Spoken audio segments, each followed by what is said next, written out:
Good morning, this is the latest market news. I am Uliana. Asian stocks were lower on Wednesday, with Japan leading regional declines due to rising expectations that the US Federal Reserve could start to withdraw its bond buying program. Comments from two Fed officials raised concerns that the central bank could start to withdraw its $85 billion a month bond buying program as early as September, prompting the Dow Jones Industrial Average to post its biggest decline since June on Tuesday.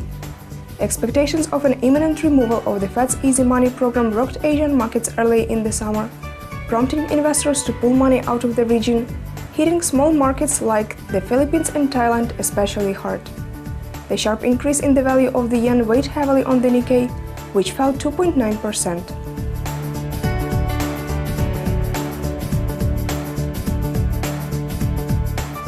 US stocks have retreated for a second consecutive day overnight, suggesting that investors may struggle to take the Dow higher in the short term, following months of consistent gains. Despite the positive connotations for broader growth, investors have instead chosen to sell out of US dollar-dominated assets as they fear the short-term consequences of having to live in a world without the cheap liquidity provided by the US Federal Reserve. The US dollar fell 0.6% against the yen overnight and extended its declines on Wednesday, with the currency recently at 97.18 yens compared with 97.73 late Tuesday in New York. Gold fell 0.5% to $1,276.30 an ounce on Wednesday, extending its 1.5% overnight decline, waiting on miners of the precious metal.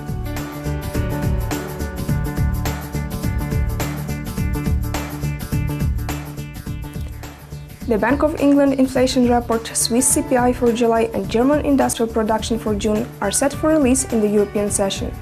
Canada building permits for June and IVPMI for July are slated for release in the New York session. German industrial production 11 GMT.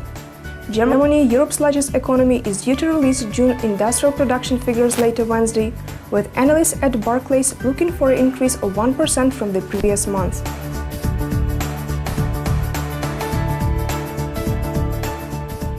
It was the latest market news provided by ICO FX. Goodbye.